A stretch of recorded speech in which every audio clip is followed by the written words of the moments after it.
Good day everyone, my name is Venus Lauren Manglagnan from BPAA 2020, and for the subject matter Public Policy and Program Administration, I will be presenting to you today the discussion regarding budget crisis and budget deficit. Okay, so to start, let's go ahead and see the difference between budget deficit and budget crisis. Alright, so we can start with budget crisis. Now, if we say budget crisis, it is an informal name for a situation in which the legislative and the executive in the presidential system deadlock and are unable to pass a budget. Now, if we talk about budget deficit, it means that it occurs when expenses exceed revenue. So, certain unanticipated events and policies may cause budget deficits. So, countries can counter budget deficits by raising taxes and cutting spending. We can now proceed to the next slide, which shows the overall information that we can find regarding budget crisis. Okay, so what information do we have for budget crisis? So, it says here in my presentation that in presidential systems, the legislature has the power to pass a budget, but the executive often has a veto in which there are insufficient votes in the legislature to override. So, if no emergency provisions are made for the government's budget, a budget crisis may develop into a government shutdown in which the government temporarily suspends non-essential services until a budget is passed. Alright, so unlike parliamentary system where a loss of a supply will trigger the immediate fall of the government, a budget crisis can often lead to an extended standoff. At the federal level in the United States, a crisis can often be averted by continuing resolution which appropriates funding at the same level as the previous budget. Okay, so let's proceed with more information about budget crisis. Okay, so for the third bullet, we can see here that a budget crisis can also occur if the legislative branch has a constitutionally mandated dissolution or suspension date and the budget hasn't been passed up to that point. The term budget crisis could be used for a situation where the executive branch freezes certain funds or impoundment despite the directions of the law and annual budget already passed by Parliament. Alright, so politically, a budget crisis may develop in a situation of disagreement between a state and civil society. Constitutional economics is a field of economics and constitutionalism, which describes and analyzes specific interrelationships between constitutional issues and functioning of the economy, including budget process. The standards of a constitutional economics when used during annual budget planning, as well as the latter's transparency to the society, are of a primary guiding importance to the implementation of the rule of the law.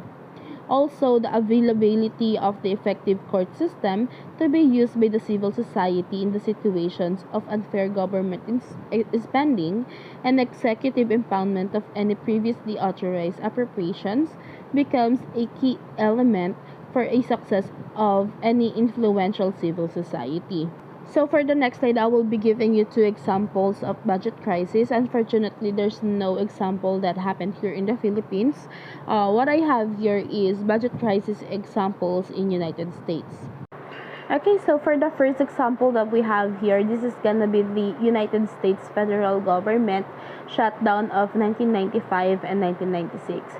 So it is a particularly severe budget crisis occurred in the United States in November 1995 when the House of Representatives under Speaker Newt Gingrich and the administration of President Bill Clinton quarreled over apportionments. So the failure of the House and Clinton to pass a continuing budget resolution to apportion temporary funds forced a closure of most non-essential United States government offices for several weeks. And the second one that we have here is the United States federal government shutdown of 2013. So history repeated for the United States in 2013. It again occurred with the Democratic President Barack Obama.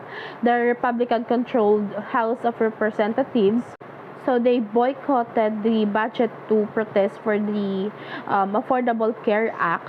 So the failure of the House to pass a continuing budget resolution forced a closure of most non-essential United States government offices for several weeks in October of 2013. So overall the internet, I tried to find resources, for example, of the budget crisis. However, this is the only two that I can find as of the moment. Also, I think it's a good thing that there's no example for the Republic of the Philippines, since if we don't have any budget crisis, it means that there's no closure for any non-government offices or services, right? So let's proceed with budget deficit, all right?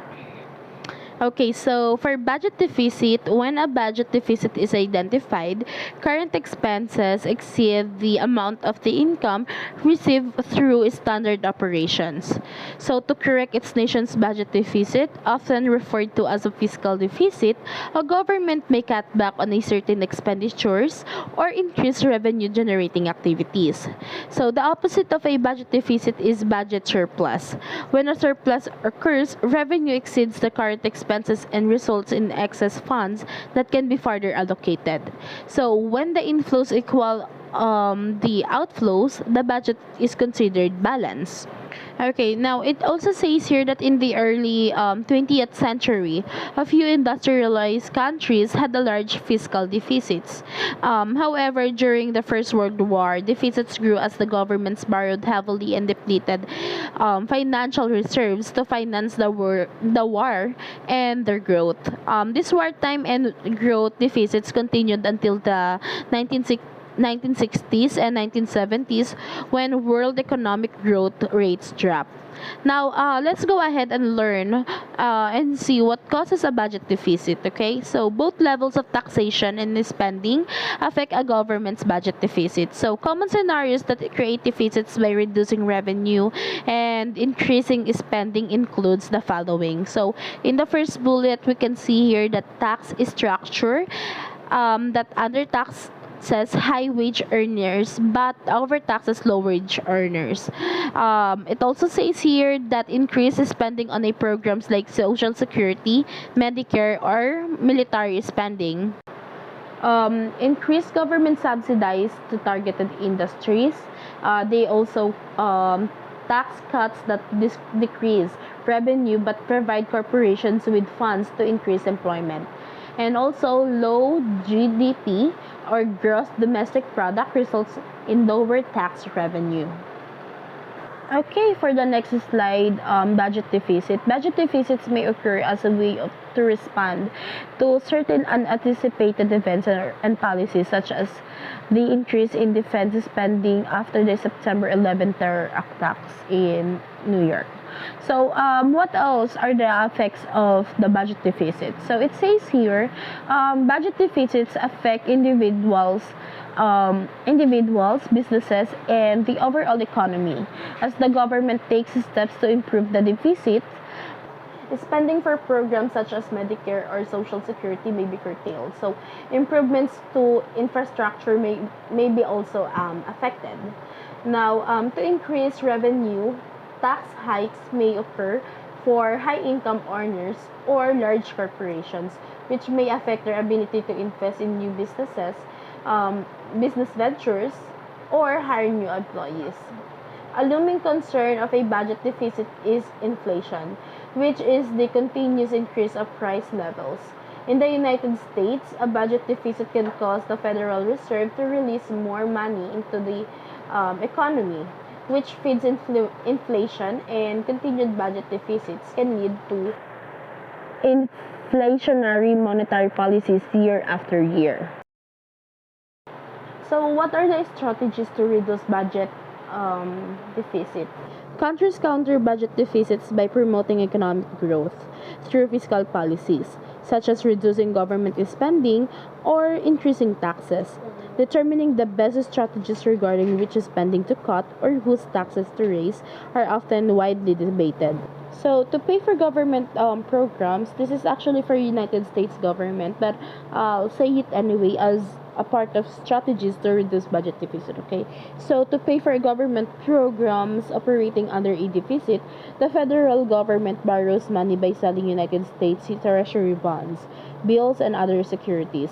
So this strategy carries the risk of devaluing the nation's currency, which can lead to hyperinflation. So, the third one here, it says that reduce regulations and lower corporate income taxes improve business confidence. So, it stimulates further employment and promote economic growth, leading to a higher taxable profits of an increase in income tax revenue.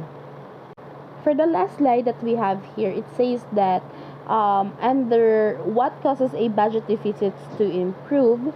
So budget deficits reflected as a percentage of the gross domestic product may decrease in times of economic prosperity, as increased tax revenue, lower unemployment rates, and increased economic growth reduce the need of government-funded programs such as unemployment insurance. Now, for the bottom line, budget deficits occur when expenses exceed revenue, and for a nation, they can lead to economic instability, such as inflation. So, using a fiscal policy to promote economic growth, to increase tax revenue, and decrease spending can decrease a deficits. So, once again, that's gonna be the budget crisis and budget deficit. Once again, my name is Venus Lauren Manglobnan, and thank you for listening.